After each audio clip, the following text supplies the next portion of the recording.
నమస్తే, నేను మీ Gopi. Welcome back to our channel. ఈరోజు మనతో వచ్చరికి సీనియర్ జర్నలిస్ట్ ఇమ్మంది రామారావు గారు ఉన్నారు. సార్ నమస్తే. సార్ నమస్తే బాబు. సార్ నేను ఒక సినిమా ప్రమోషన్ కోసం బాలకృష్ణ గారు అయితే వచ్చారు. సో ఆ ప్రమోషన్లో భాగంగా ప్రీ రిలీజ్ అనుకోవచ్చు. ఆ ప్రీ రిలీజ్లో భాగంగా అక్కడున్న హీరోయిన్ అయితే బాలకృష్ణ గారు అదొక అసభ్య ప్రవర్తనగా అలా నెట్టేయటం, మైక్ లాక్కోవటం అలా జరిగింది. అసలు ఏంటి సార్ అది, ఏం జరిగింది అక్కడ ఆ రోజు? బాలకృష్ణ ఇప్పటి నుంచే కాదు, అది ఆల్మోస్ట్ వాళ్ళ కెరీర్లో కొంచెం ఫ్లరిష్ అవుతున్నాడన్న అప్పటి నుంచి కూడా ఈ పైత్యం ఉంది. ఏ పైత్యం? ఈ పైత్యం అమ్మాయిని ముట్టుకోవడం కానీ, అమ్మాయిని ఆట పట్టించడం కానీ, అమ్మాయిలకి ఫోన్లు చేయడం కానీ, మిగతా విషయాలన్నీ కూడా ఆయన మరి ఏమిటో తెలీదు. ఎన్టీ రామారావు గారికి ఉన్నటువంటి ఎంత క్రమశిక్షణతో ఉండేవాడో అంత మిగతావన్నీ మామూలు. ఎన్టీ రామారావుని అనుకరిస్తాడు కానీ అమ్మాయిల విషయంలో సెట్లోనే దొరికిపోయి అలాగే ఏదైనా సభలో మాట్లాడుతున్నప్పుడు ఇవన్నీ ఇవన్నీ దాని కోవలోకి వస్తాయి. దేని కోవలోకి? అమ్మాయి కనిపిస్తే ముద్దైనాక పెట్టాలి, కడుపైనా చేయాలి, ఇట్లాంటి మాటలు ఎంత అనాలోచితమైన మాట్లాడినవి. ఎవరిని ముద్దు పెట్టేస్తాడు, ఎవరిని కడుపు చేసేస్తాడు, ఎవరు ఊరుకుంటారు? అందువల్ల అందుకే సినిమా వాళ్ళంటే ఒక గౌరవం లేకుండా పోయింది. ఇంత పైత్యమా ఈ సినిమా వాళ్ళ? వీళ్ళ మాటలకు అర్థం ఉండదు. నోటుకు వచ్చిందల్లా వాగుతారు, చేతికి వచ్చిందల్లా చేస్తారు. సహజంగా సినిమా వాళ్ళు అంటే చులకన బాబు పొడ్డం ఎందుకంటే ఇట్లాంటి మాటలు మాట్లాడడం వల్లే.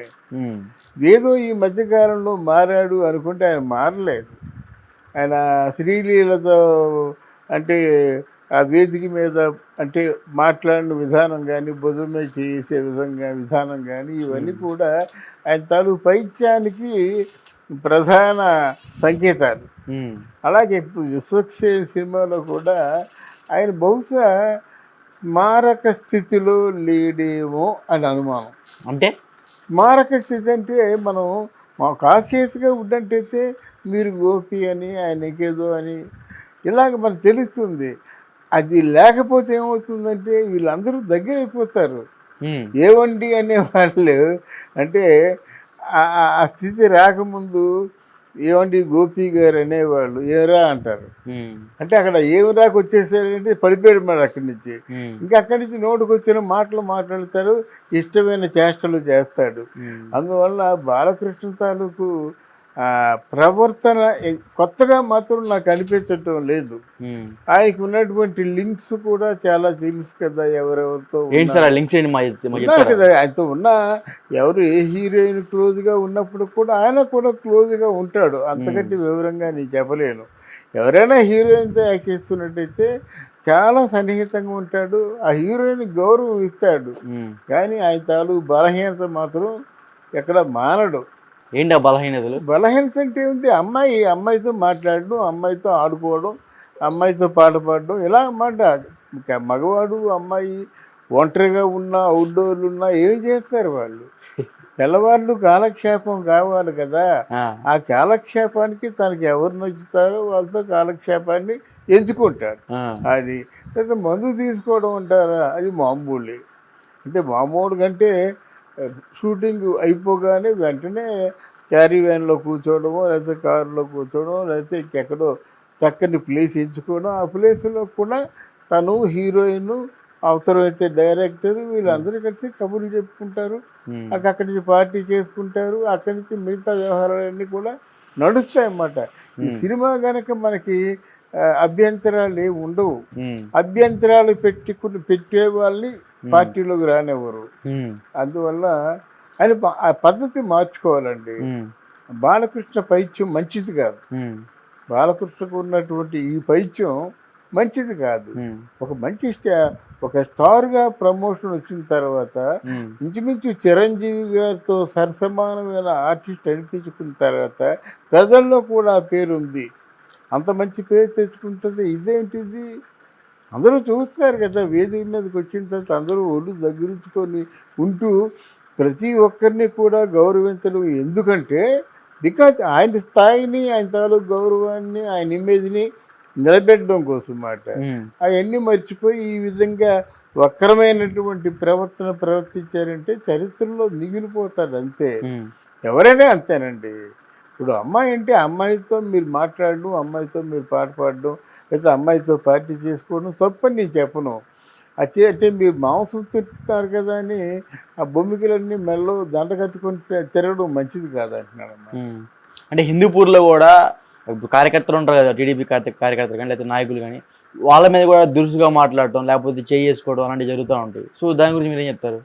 దురుసు వేరు. ఉమ్, దురుసు ప్రేమపూర్వకమైన దురుసు ఉంటుంది. ఉమ్, ఎవరైనా అబ్బాయిలు ఉన్నట్టయితే ఆయన సెల్ఫీ అడిగినా ఏది అడిగినా ప్రథమ కోపం, ఆ కోపాన్ని ప్రదర్శించేస్తాడు, తర్వాత సారీ చెప్పుకుంటాడు. ఉమ్, కానీ ఇది వేరండి, ఇది వ్యక్తిగతమైన క్యారెక్టర్కి సంబంధించింది. ఉమ్, అంతే. అమ్మాయి చూస్తే వదలడు వీడు. ఇప్పుడు అనకూడదు కానీ మన వైసీపీ లీడరు ఆ, తిరుపతిలో ఉన్నాడు. అంతవరకు చాలా మంచి పేరు ఉండేది. ఉమ్, ఆ తిరుపతిలో మీడియా ఇన్ఛార్జిగా వేసినప్పుడు, మీడియా చైర్మన్గా వేసినప్పుడు ఒకే ఒక చిన్న ఆడియో రికార్డు దాన్ని తీసుకొని ఆయన్ని ఆల్మోస్ట్ చావు దెబ్బ కొట్టినంత పని చేశారు ఎవరైనా? వైసీపీ వాళ్ళు. ఆయన తెలుసు కదా పృథ్వీ గారు అనే విషయం మనకు తెలుసు బాగా. ఉమ్, అయితే ఆయన చేశాడా లేదా అని కాకుండా ఆడియో ఆధారంతో చావు దెబ్బ కొట్టారన్నమాట. అంటే ఇది చెప్పేది ఏంటంటే అట్లాంటి విషయాల్లో పరిణామాలు అంత తీవ్రంగా ఉంటాయని చెప్పడం కోసం. ఉమ్, మరి ఇన్ని కొట్టేవాడు ఎవడు లేడు కదా.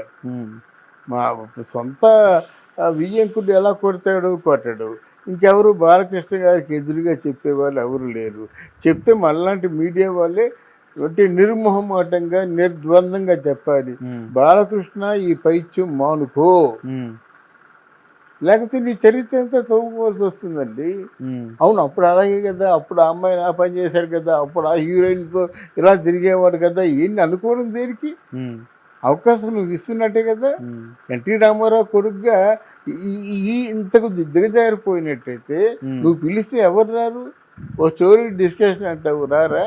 ఉమ్, ఆ, లేదమ్మా సరదా కూర్చుందాం పార్టీ చేసుకుందంటే రారా? ఉమ్, ఆ స్టేజీ ఒకటి నీకు కావాల్సి వచ్చిందా ముట్టుకోవాలంటే? ఆ, అది మాలాంటి కొంచెం సీనియర్స్కి కొంచెం బాధాకరంగా ఉంటుందన్నమాట.